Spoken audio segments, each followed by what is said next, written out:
આપ સર્વોને હેતપૂર્વક જય શ્રી સ્વામિનારાયણ। આજની સત્સંગ કથા વાર્તા નિજ મંદિર સાવરકુંડલા। આજની સત્સંગ કથા વાર્તામાં આપણે ચરિત્ર કથા અંતર્ગત ગામ હીરાપુરના માવજી સુથારનું દિવ્ય ચરિત્ર સાંભળશું। લુણાવાડાના સંતરામપુર તાલુકાના હીરાપુર ગામે માવજી સુથાર નાનપણથી જ જંતર મંતર જાણતા હતા। કોઈને વીંછી કે સર્પદંશ થાય તો પોતે ઉતારતા, તેમજ બીજી મેલી વિદ્યા પણ પોતે શીખેલી હતી।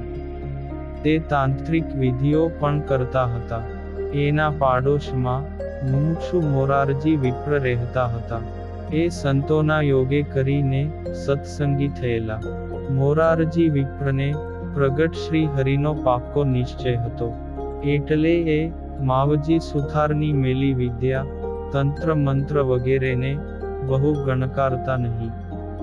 એટલે એક દિવસ મોરારજી વિપ્ર માવજી સુથારને કહે કે તમે આ જંતર મંતર વગેરે કરો છો, પણ એનાથી કાની તમારા આત્માનું ભલું થાહે નહીં। માટે પ્રગટ શ્રી હરિ સ્વામિનારાયણ ભગવાન છે, તો એમના શરણે થાઓ ને આ બધી જંજાળ છોડો, નહીતર લખ 84માં ધક્કા ખાઈ ખાઈને કોઈ કાળે છૂટકો નહીં થાય। પરંતુ માવજી સુથારને તો બહુ ઘમંડ હતો।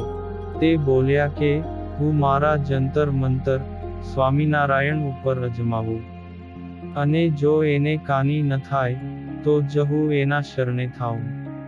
આ સાંભળીને મોરારજી વિપ્ર કહે કે એ પ્રગટ પ્રભુ ઉપર તો તમારું કાંઈ ઉપજે જ નહીં, પણ જો તમે મારા ઉપર પણ જંતર મંતર કરશો તોય તમારું કાંઈ ઉપજશે નહીં। આમ માવજી સુથારનું સ્વમાન ઘવાતા એમણે એક દિવસ મોરારજી વિપ્ર ઉપર જંતર મંતર વગેરે તાંત્રિક વિધિઓ અજમાવી જોઈ, પણ કાની કારી ફાવી નહીં। મોરારજી વિપ્રનો તો વાળ પણ વાંકો ન થયો, એટલે બહુ આશ્ચર્ય થયું। તે મોરારજી વિપ્રને કહે કે મને તમારા સાધુ પાસે લઈ જાઓ। પછી થોડાક સમયે મહાપ્રસાદાનંદ સ્વામી હરિપર ગામમાં પધાર્યા, એટલે એમના દર્શન કરીને વર્તમાન ધારણ કરી માવજી સુથાર તો સત્સંગી થયા।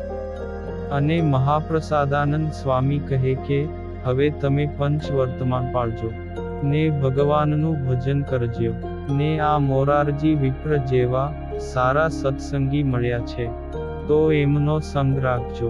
એમ કહીને સ્વામી તો 2 દિવસ રોકાઈને બીજે ગામ સત્સંગ વિચરણમાં ગયા। પછી માવજી સુથાર તો હવે કોઈની શરમ રાખ્યા વગર જ ઉચ્ચ સ્વરે સ્વામિનારાયણ સ્વામિનારાયણ એમ અહર્નિશ ભજન કરવા લાગ્યા। પછી ઘરના સભ્યોને આ બધું અજુગતું લાગતા તેઓ એમને ઘરમાં પૂરી દેવા માંડ્યા। તે એક દિવસ ઉચ્ચ સ્વરે ભજન કરતા જાણીને એમના ઘરના સભ્યોએ એમને ઓરડામાં પૂરી દીધા હતા। તે સમયે તેમને 1.5-2 દિવસના ઉપવાસ થયા। ત્યારે ભક્ત વત્સલ શ્રી હરિએ એમને ઓરડામાં દર્શન દીધા, ને છતે દેહે ત્યાંથી ઉઠાવીને ગઢપુર લક્ષ્મીવાડીમાં લાવી દીધા।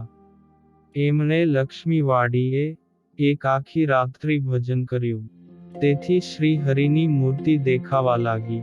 પછી માવજી સુથાર ત્યાંથી ચાલીને અમદાવાદ આવ્યા, ને ગુરુ મહાપ્રસાદાનંદ સ્વામી પાસે રહ્યા। પોતે અખંડ ભજન કરતા એટલે ભજનમય થઈ ગયા હતા। આમ થોડે સમયે તેઓ મહાપ્રસાદાનંદ સ્વામીને કહે કે મને સાધુ કરો, એટલે સ્વામીએ તેમને સદ્ગુરુ ગોપાળાનંદ સ્વામી પાસે તેમના મંડળમાં દીક્ષા અપાવીને ધ્યાનદાસજી નામ પાડ્યું। તે તેઓને શરૂઆતમાં તો 4 દિવસની સમાધિ થતી, અને પછી એક વખત તો 18 દિવસ સુધી સમાધિમાં જતા રહેલા। તેઓ મહાપ્રસાદાનંદ સ્વામીના મંડળમાં કાયમ રહેતા, એટલે લાંબો સમય સમાધિમાં રહે તો મંડળના સંતોને સત્સંગ વિચરણમાં બહુ અગવડતા પડતી હતી. એટલે એક વખત સદ્ગુરુ ગોપાળાનંદ સ્વામી મળ્યા.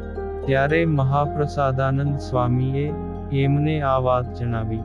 ત્યારે ગોપાળાનંદ સ્વામી કહે કે ધ્યાનદાસજી તો બીજા કશાય બંધનમાં તો બંધાય એવા નથી, પણ જ્યારે સમાધિમાં ન હોય ત્યારે એમને રસાસ્વાદમાન પ્રીતિ છે.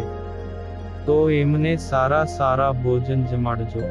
એટલે એ કારણે એમને બહુ સમાધિ નહીં રહે. આમ સ્વામી શ્રીના વચને એમને 4 દિવસની સમાધિ રહેતી હતી. આમ પૂર્વના જંતર મંતર કે તાંત્રિક વિદ્યા કરનારા માવજી સુથાર અખંડ ભજનના પ્રતાપે ને સદ્ગુરુ સંતોના આશીર્વાદે સમાધિનું સુખ લેતા થઈ ગયા હતા. અને હવે પછીની કથા વાર્તા આપણે આગળના ભાગમાં સાંભળશું. અત્યારે આપ સર્વોને ભાવથી જય શ્રી સ્વામિનારાયણ.